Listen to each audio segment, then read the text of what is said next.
Pernah nggak sih Anda mikir, apa ya yang bikin seseorang itu bisa benar-benar sukses dan bahagia di pekerjaannya? Ternyata, ini bukan cuma soal skill atau hoki. Ada sesuatu yang jauh lebih dalam yang menentukan kecocokan itu. Dan di pembahasan kali ini, kita akan bedah tuntas. Nah, ini dia pertanyaan intinya. Apakah yang namanya cocok di tempat kerja itu murni keberuntungan? Atau hasil kerja keras? Atau jangan-jangan ada semacam formula rahasia yang bisa kita pecahkan? Yuk, kita cari tahu bareng-bareng. Kita mulai dari teka-teki dasarnya, menemukan keselarasan.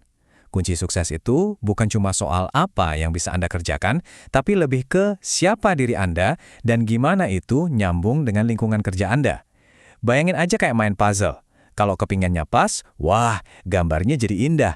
Tapi kalau dipaksa, yang ada malah gesekan, frustrasi, dan ya nggak enak buat semua. Oke, sekarang kita masuk ke bagian serunya. Untuk bantu kita memecahkan teka-teki ini, kita akan pakai sebuah metafora yang menurut saya keren banget. Coba deh, bayangkan diri Anda sebagai sebuah sistem operasi pribadi yang unik, lengkap dengan kode dan programnya sendiri. Jadi, apa aja sih isi dari sistem operasi kita ini? Setiap sistem operasi itu kan pasti punya source code, kode inti yang jadi otaknya. Nah, buat kita manusia, kode inti inilah yang membentuk cara kita berpikir, merasa, dan bertindak terutama di tempat kerja. Mari kita lihat komponen-komponen dasarnya. Yang paling dasar adalah nilai-nilai pribadi. Anggap ini adalah kode sumber dari sistem operasi Anda. Ini adalah prinsip-prinsip yang nggak bisa ditawar-tawar, yang memandu semua keputusan Anda. Contohnya, kalau integritas itu nilai inti Anda nggak akan pernah mau ambil jalan pintas, meskipun itu kelihatannya jauh lebih gampang. Oke, kalau nilai itu kali source code-nya, kepribadian itu ibarat user interface-nya, tampilannya. Ini adalah cara kode internal Anda berinteraksi dengan dunia luar, gimana cara Anda ngobrol, bereaksi terhadap masalah, dan nunjukin diri Anda ke rekan-rekan kerja. Nah, tampilan ini punya beberapa fitur utama yang sering disebut The Big Five dalam psikologi. Ini adalah cara para ahli memetakan kepribadian. Contohnya nih, keterbukaan atau openness, ini soal seberapa imajinatif dan kreatifnya Anda. Atau kehati-hatian conscientiousness, ini tentang seberapa rapi dan disiplinnya Anda. Masing-masing sifat ini ngaruh banget ke cara kita kerja tim, memimpin, bahkan cara kita ngadepin stres. Tapi ya namanya juga sistem ya kan, nggak ada yang sempurna, pasti ada bug atau glitch. Nah, dalam pikiran kita, bug ini kita sebut sebagai bias kognitif, semacam filter nggak kelihatan yang bisa mengubah cara kita melihat kenyataan di kantor. Penting nih untuk dicatat, ini bukan berarti kita lemah atau kurang pintar, sama sekali bukan. Kita semua punya ini.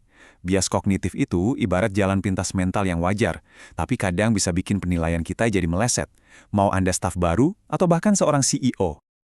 Salah satu bug yang paling sering muncul adalah bias konfirmasi. Di tempat kerja, ini artinya kita cenderung cuma nyari dan dengerin informasi yang cocok sama pendapat kita.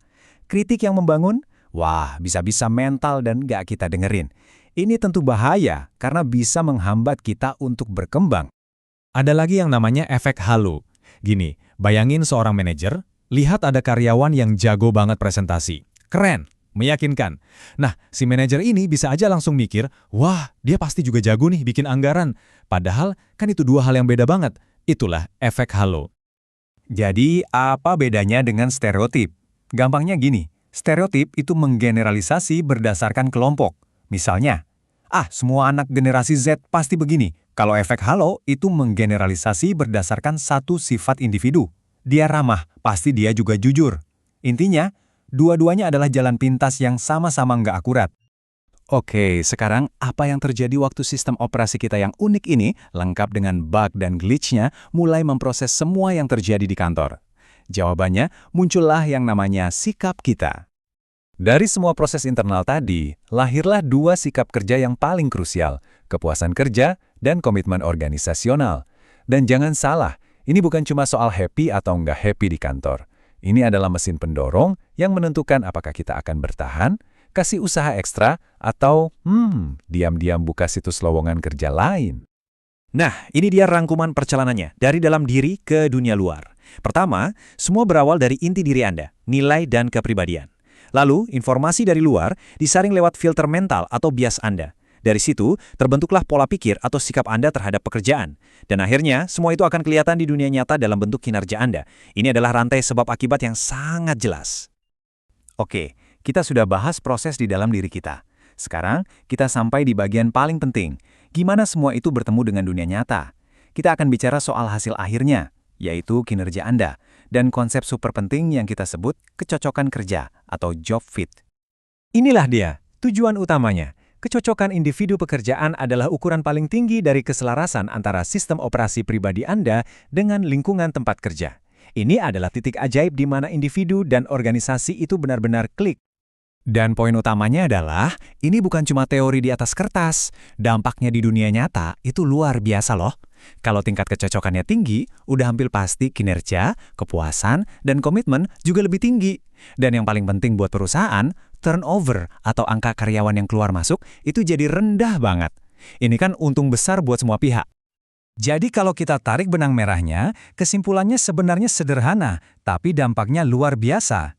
Kunci untuk membuka potensi penuh Anda di dunia kerja itu bukan cuma ada di pengembangan skill, tapi justru pada pemahaman yang jujur dan mendalam tentang sistem operasi diri Anda sendiri. Sebagai penutup, saya mau lempar satu pertanyaan yang mungkin bisa jadi bahan renungan buat Anda. Sebenarnya, siapa sih yang lebih bertanggung jawab buat menciptakan kecocokan ini? Apakah perusahaan yang harus terus beradaptasi dengan setiap individu, atau individunya yang harus pinter-pinter cari tempat yang pas buat mereka? Nah, ini pemikiran yang menarik untuk kita bawa pulang.